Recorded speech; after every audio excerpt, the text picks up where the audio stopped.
Hi guys, welcome to another strength training workout. I'm Coach Becca, and today you'll need a couple things. First, I'll point out that I'm wearing some trainers. A lot of times I'll do my workouts barefooted just to strengthen some of the muscles, tendons, fascia, etc. On the bottom of the feet. But today, since I'm going to be doing some jumping and I wanted to be in this particular area, I'm going to wear some shoes. So just wanted to point that out. If you are going barefoot, just make sure that works for you. We are going to be using a small circle band or a TheraBand, and if you go back to a workout or two ago, I did put the link in the description, so if you're wondering which kind I use, if you don't have one, you can probably make do without. And then I also have a kettlebell. Mine is around 20 pounds. Use a weight that works for you.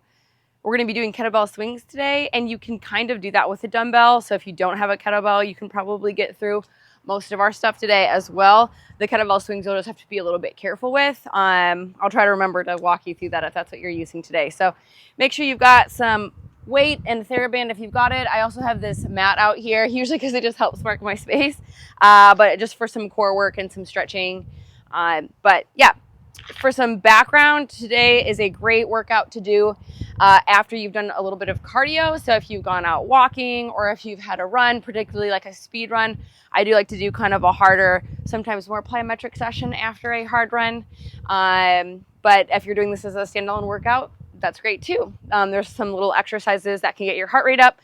But generally speaking, today's workout should be a great strength training session for you with some challenging efforts, some advanced movements. I'll try to show different levels of that. But we will also work things like stability, mobility, core, as we always do, particularly in the warm-up. All right, so we're going to start with a balance exercise. This is one I've been particularly enjoying, and sometimes I'll add into my pre-track workout session if I'm doing a dynamic warm-up. So you're going to essentially reach with one arm, the same leg that's going to go back. Okay, so you're going to reach with your right arm and right leg. And then as you stand up, you're going to go onto your tiptoe and kind of do perfect like running arms. Okay, so let's do 5 of those per side. Single leg reach with an overhead reach into a single leg calf raise, running arms. That's 1. 2. 3.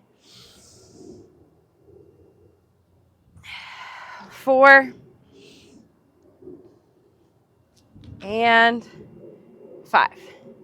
Other side. Left arm, left leg. Running arms, calf raise. That's 1.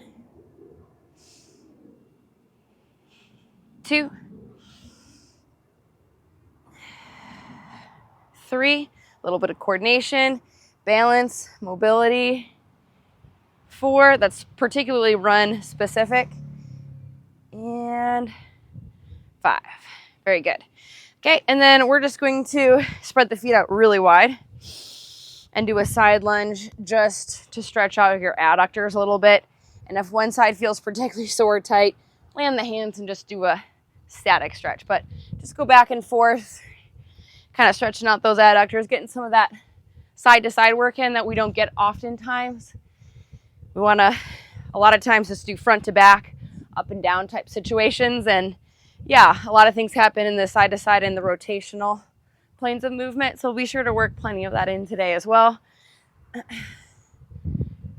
Let's do 1 more on each side. Last one. Cool. And then speaking of rotational, let's do some rotation work specifically for the spine. The kind of, I like to explain it in simple terms as like the middle of your back is really where a lot of rotation happens, whereas maybe the lower and the upper parts are just maybe a little bit more for stability. So just making sure we maintain the ability to rotate really well through the middle of the spine is really important for everybody, but especially if you do sports like swimming or baseball or golf or any, you know what I mean? Just hitting the baseball bat in the backyard with your grandkids. So bring your feet in just a little bit. And what you're going to do is after you watch me do this one, you're going to rotate one hand just directly between the feet and the other arm is going to reach up towards the sky. So you're essentially spreading your fingertips apart and reaching for the ground. You'll get a nice hamstring stretch along the way, but if you need to bend your knees a little bit, that's fine too. And I feel like today we should go back and forth between the sides just to make it even more freestyle swimming specific. So one arm up, the other arm goes down. And if you just want to pause there and maybe take a breath if you can, then you're going to come up, switch sides, inhale, and exhale. And just notice that my top arm, this shoulder is just going to rotate a little bit as well. So you'll get like a little bit of extra shoulder rotation. Really nice.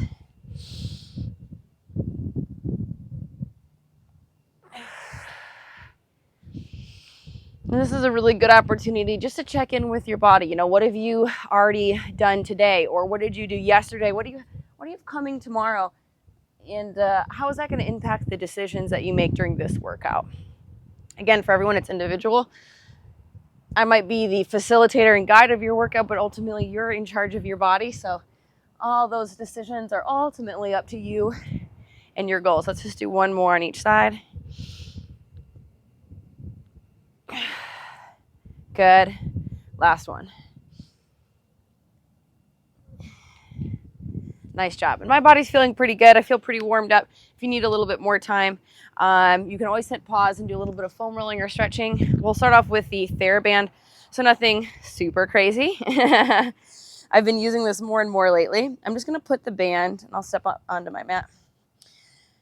I'm just going to put the band around kind of the arches of my feet. You can probably do this without a band fine. It just might be a little bit easier.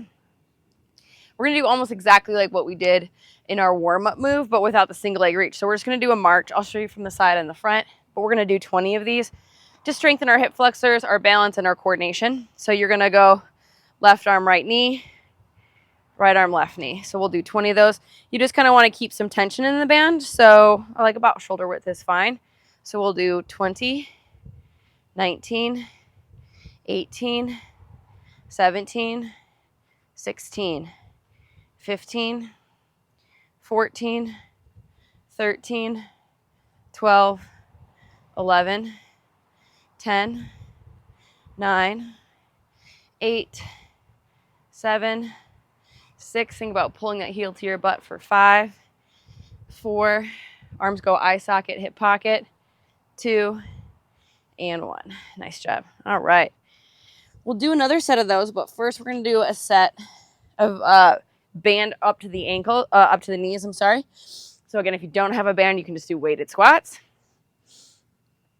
Okay. So depending on how heavy your kettlebell is, you can just pick it up and grab it. But if that's going to compromise your lower back, please be smart. You can always do a little cheap clean just to get it up, or you can kind of pull with the arms and catch. I'm just always looking out for your guys' other appendages. So if that weight's super heavy, just make sure you get it into position in a way that it won't hurt you. Feet are going to be shoulder width apart, band just below the knees. And we're going to do 12 banded kettlebell front squats. Here we go. I like to just touch the elbows to the knees for 1, 2, 3, 4, 5, 6. Just kind of having this kettlebell in front of you too can be a nice way to work your core in a way. So it's another good benefit of doing a front squat. I believe this is number 9, 10, 11, and 12. Now, before we go back to our high knees, we're going to do a set of overhead presses. So you can do these with just a set of dumbbells if you'd like, but I'm going to use my kettlebell today. Nice short transition. So just keeping your hands around the base of the handle of the kettlebell, or you can hold 2 weights out to the side if that's all you've got today. Or you can just hold 1 weight by each end. And we'll do 12, 11, 10, 9. Just a nice way to change up the regular shoulder press. 8, 7, 6, 5, 4, 3, 2, and 1. Good. Okay. So that band can go right back around the insteps. And we're going to do our 20 high knees with the band, if you will. Here we go. 1, 2, think tall. 3, 4, 5, 6, 7, 8, 9, 10 is halfway. 11, 12, 13, 14, 15, 16, 17, 18, 19, 20. Okay. Band goes up around the knees. Weight goes to the chest. Just below the knees is a good spot. And we're going to do 12, followed by 12 shoulder presses. 1, 2, 3, 4, 5, good. 6, halfway. 7, 8, 9, 10, 11, 12. Deep breath. Here we go. 12, 11, 10, 9, 8, 7, 6, 5, 4, 3, 2, and 1. Nice job. Okay, we've got kind of our opening set done. And next I would like to do some kettlebell swings. If you've never done a kettlebell swing before, I'll show you how I like to begin.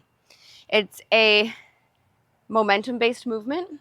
So it's kind of like a plyometric, or like, you know, if you can picture a squat jump, instead of your energy going up and kind of having to have the ability to land, you're putting all that power into the kettlebell. So there's actually no impact. So it can be a nice alternative to some jumping movements.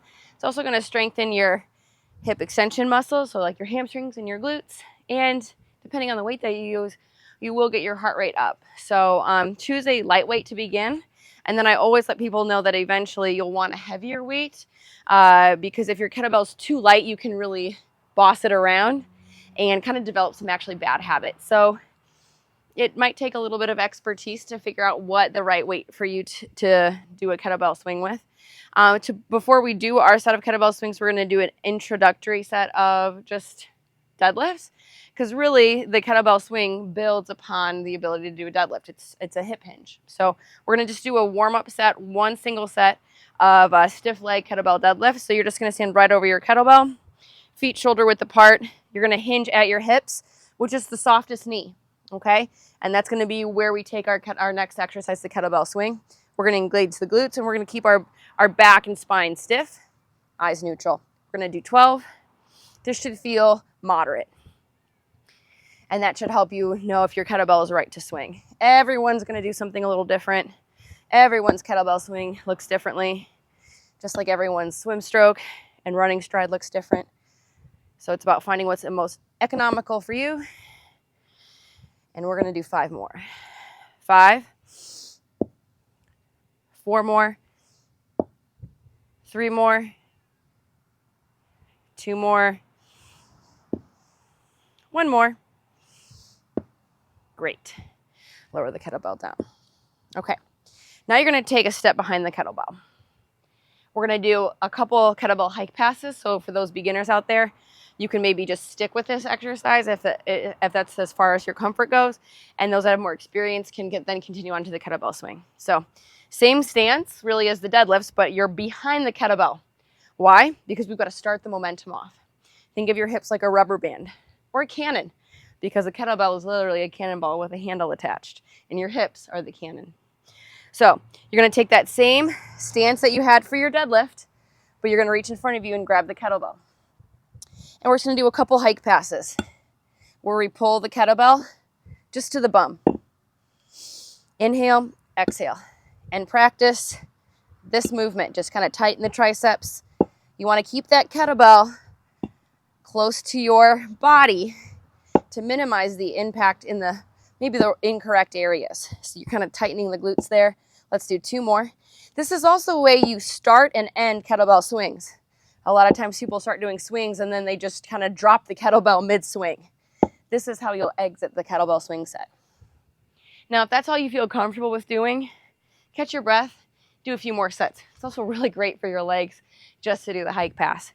But go ahead and join me in doing 5 kettlebell swings if you feel ready for it.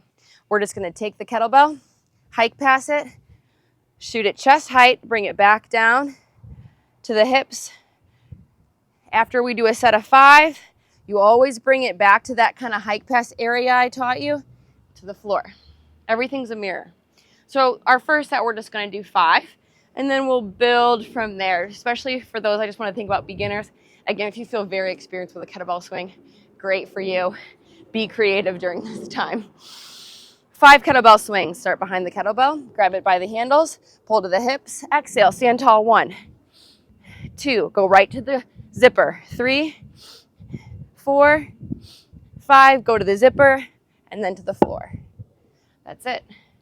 Next time we'll do 6. But for now, I want you to do 5 push-ups. You can do these kneeling or full. If you're not supposed to do push-ups, go ahead and do tricep dips or a chest press. 5 push-ups. You could also do these kneeling if you'd like. If you can do them full, try to touch the nose to the ground. That's 2, 3, 4, 5. 6 kettlebell swings. Start behind the kettlebell. Hinge at the hips, soft knees. Grab the kettlebell by the top of the handle. Inhale, pull to the zipper, stand tall. 6, 5, 4, 3, 2, last 1, to the floor. If you have a mirror nearby, you can watch yourself do them. You want that kettlebell to be right behind your bum. You don't want it to be down here, okay? And that timing will come. So if your first couple were a little weird, that's okay. Everyone's a little weird. Let's do 6 push-ups.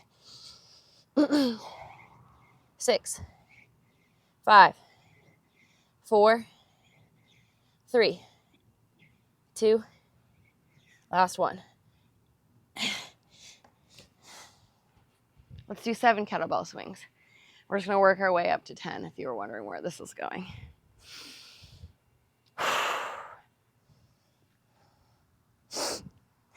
One, 2, 3, 4, 5, 6, 7. Now, a lot of times I'll see beginners try to use their arms a lot into swing. And really the only times your arms are active in a kettlebell swing is maybe just right here to bring the kettlebell, almost decelerate. Right there, tighten the triceps. The rest is all hips. So I almost think of it as in terms of timing. Load, explode, float. 1, 2, and then a 3. 1, 2, and then a 3. Right? And if you're really all over the place, your kettlebell could be the wrong size. All right, let's try 7. Now I'm thinking a little bit ahead to tomorrow because I know what's on my training schedule. And I don't want my arms to be super, super sore. So I'm going to do some kneeling push-ups here. You can do them full if you'd like. 7, 6, 5, 4, 3, 2, 1. Okay. I'll face you for round 8. 8 kettlebell swings. 8, 7, 6, 5, 4, 3, 2, 1. 8 push-ups. What you can do to make your push-ups even more core and rotational focus is to add a reach. And at the top, which is what I'd like to do now. You don't have to, but whenever I modify down to kneeling, Just like to add a little bit of extra core in.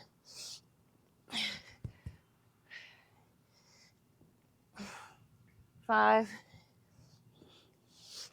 6, 7, and 8, especially on the even reps. When your reps are odd, it can be a little weird.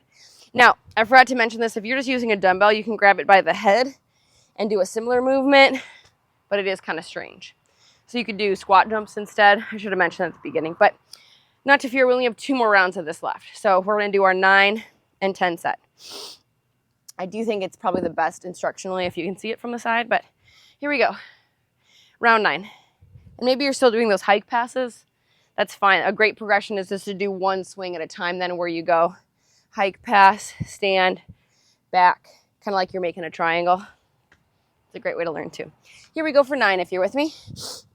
1, 2, 3, 4, 5, 6, 7, 8, 9.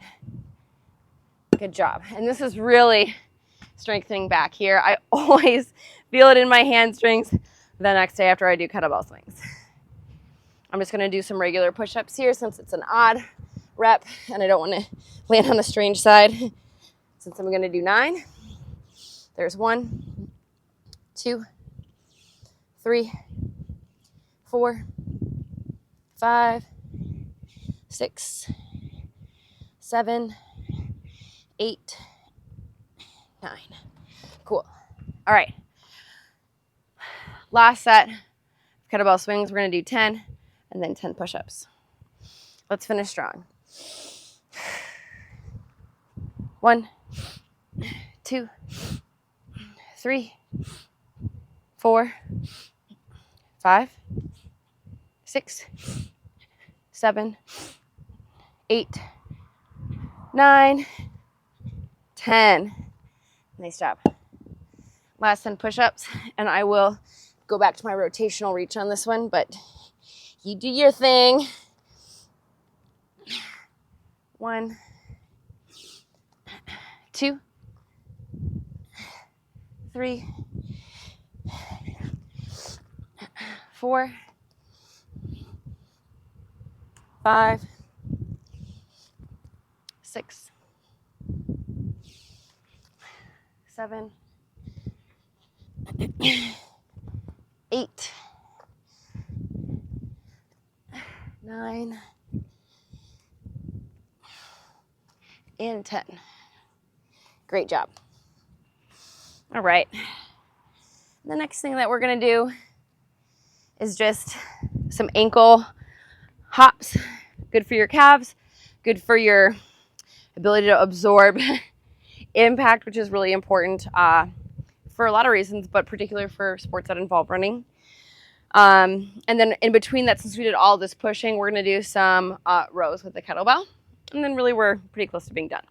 So we'll start with both legs doing the ankle stiffness hops. And then we'll add some different planes of movement, and then we'll take it to single leg. So we'll kind of progress this. This might not make your heart rate go up a ton, but it's, again, we just want to really focus on the ankle joint and calf muscle here. So we're just going to do some ankle hops. So think of it as a squat jump, but for your ankles. So we'll do 10 of these. Your knees and hips might bend a little bit, but it's a lot the ankles. So it'll look like this. 10, 9, 8, 7, 6, 5, 4, 3, 2, 1. That's it. I'll show you that from the side.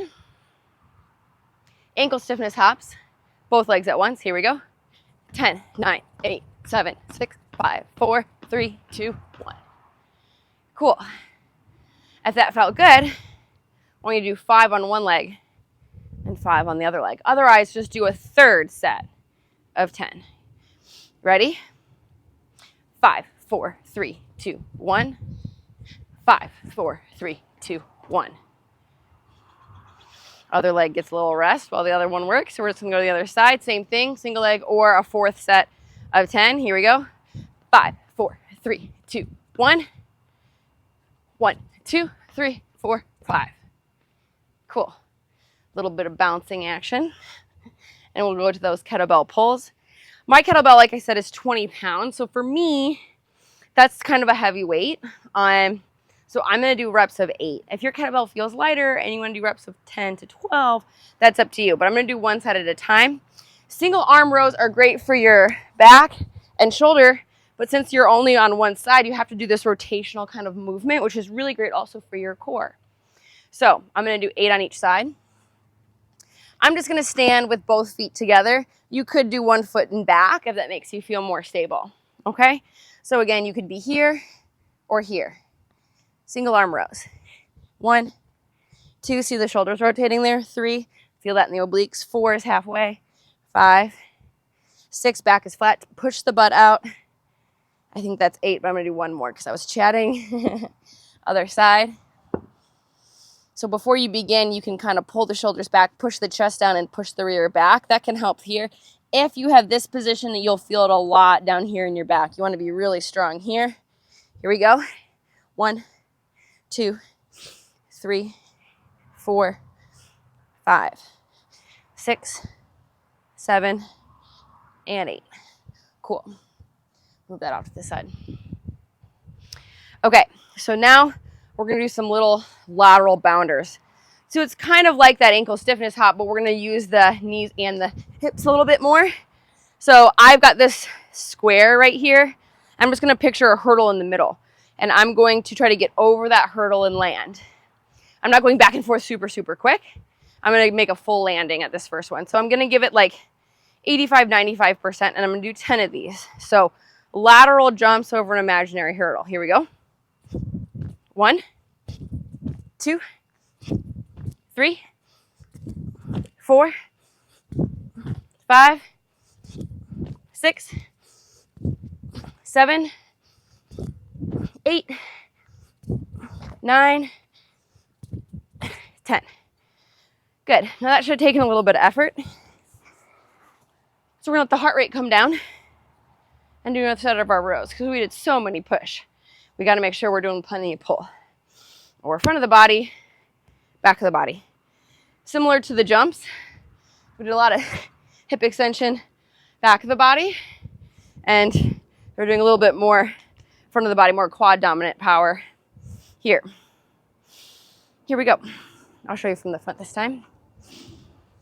We're going to do 8 per side. Slow that breathing down. 1, 2, 3, 4, 5, 6, 7, 8. Switch it over, or you can switch it on the ground. 1, 2, 3, 4, 5, 6, 7, 8.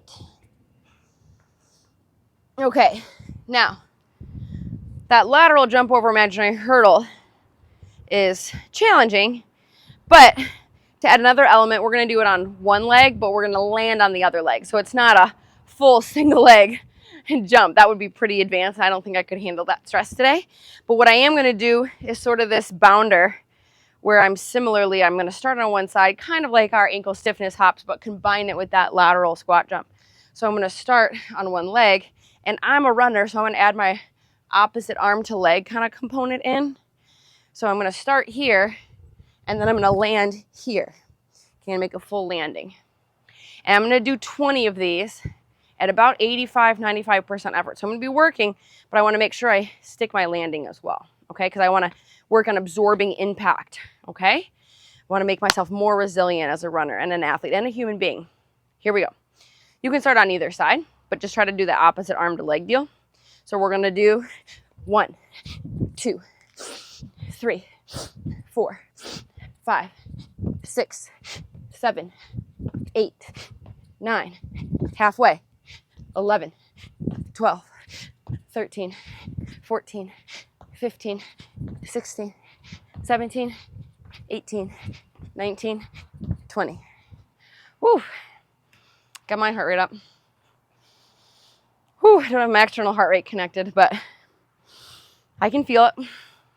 Okay, and we're gonna do our third and final set of 8 single arm rows. Bring that breathing down.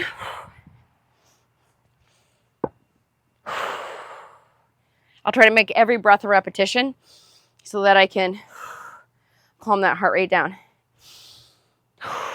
Here we go.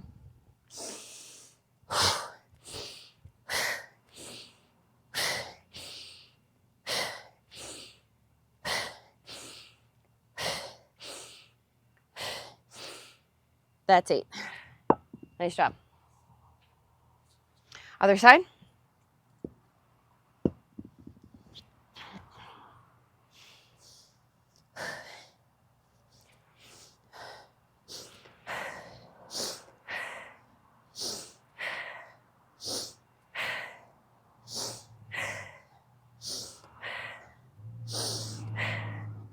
That's 8. Cool. All right. Now, we're running out of time just a little bit, but just to do an active warm down, I don't think I'm going to do any more of the jumping. I think that's plenty for my body today, but if you want to try one more set of those bounders, you're like, that felt really good, I feel like I've got another set in me, great time to hit pause, get those done. We're going to warm down with some banded dead bugs. If you don't have a band, just do regular dead bugs, or if you feel pretty tired, just do regular dead bugs. So banded dead bugs, you want to make sure your band won't break on you either too. So this is a good band for that. The band just goes around the pinky toes, maybe a little bit below. We're going to come up, okay, and we're going to extend from the dead bug position with some tension in the band, the right arm in the right leg, left arm, left leg, okay? We'll do 20 and then we're done. 20. 19, this is for core stability and coordination. 16, 15, 14, good for the hips too. 12, 11, 10, 9, 8, 7, 6, 5, 4, 3, 2, last one. Nice job. Woo! Cool. All right. Nice job, guys. That's it for me today. Thanks for joining me. Awesome workout today. See you guys next time. Have a great rest of your day.